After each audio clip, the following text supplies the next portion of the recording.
All right, welcome. This is Chris Wright at NamesCon 2015, and I'm here with one of the great personalities in domaining, Eric Lyon, who's running Name Pro. So how did you start with domains?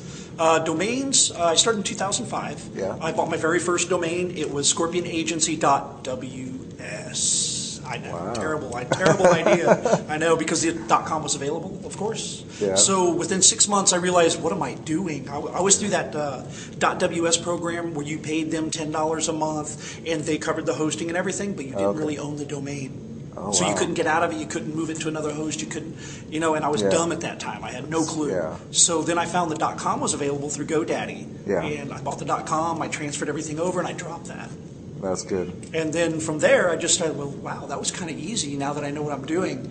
And I started buying more domains and playing the whole $5, $10 game when you first get into it. You know? You buy it for $1 coupon, flip it for $5 to $10, and you do that in bulk. And sure, that could be a business model. Yeah. But you'll be exhausted by the end of the day trying to keep up with all that. Yeah, but it it does work for some people. Yeah, those are the first steps for a lot of people. So where were you flipping those cheap names? I was flipping them right there on NamePros. Yeah, and cool. other communities such as NamePros. Cool. What do you wish was different in this industry? What do I wish was different? Yeah. I wish that we didn't have to scan everybody to make sure they weren't scammers, to make sure they weren't fraudsters, to make sure they weren't spammers. Yeah. I wish there were less of all those factoids in there, because that takes up most of our day. And just about anybody who runs a community or a marketplace or anything, most of their day is stuck trying to combat fraud. Yeah. And I wish people would just learn what the right way to do things are from the beginning and read the rules, other than jump in and just do what they want because their buddy did it. You know what I mean? Yeah. Monkey see, monkey do. Well, if I jumped off a bridge, would you? I mean, no, you wouldn't. So don't do that. Unless it was really hot and it was a nice looking river. After a few years of investing, I was one of those behind-the-scenes stalkers of NamePros, where I just read through all the but I never really participated. Yeah. And then one day in 2009, I was like, you know what? I might as well just bite the bullet and sign up. Yeah. So I did. I bit the bullet. I signed up. I started participating. Everything was great. Within 3 months, I was a moderator, volunteer.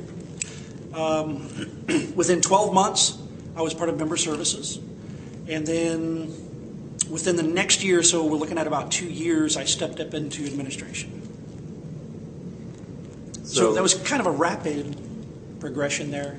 It just all came so fast. It was a good experience, though. I really love NamePros because it helped me as a person and as an investor and as a developer wrap my head more around the industry and expand. It's helped me, too, to be more of a person that will help somebody that doesn't know thing one, and to elucidate my ideas and things like that. So, NamePros has helped me to develop as a person, too. Do you have any advice for domainers that wasn't already covered? Getting started or moving on to the level of success from where they're at?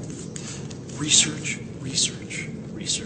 Don't buy bulk portfolios when you first get started. Don't do that. Don't dive in and say, oh, he's buying them, they must be good. So you go out and you buy 20. That's how you lose your money. Don't do that. Find something you're good at and you're knowledgeable in. Like I mentioned, develop-wise. You can do the same aspect for your domain investing, even if you can't develop and know nothing about developing. If you know about coffee, stick to coffee domains. That way at least you know there's a market for it, you know who to target, you know who to sell it to, and it helps you if you do decide to develop it later, because then you know what you're talking about. Okay. But stick to one or two at first. Feel the market, feel it out, sell a couple, learn it, then invest in more. Yeah. Don't go out and just buy bulk because you saw someone else do it and you think, oh, that's where the money's at. Yeah. That's how 95% of them get stuck, get hurt, and then drop out. Okay. So what are you getting out of NamesCon? What am I? Oh, I'm here for the networking. Yeah. I'm here for the networking. I've met a lot of great people here, a lot of big companies, and I'm looking forward to some good co-op relationships out of this. Cool.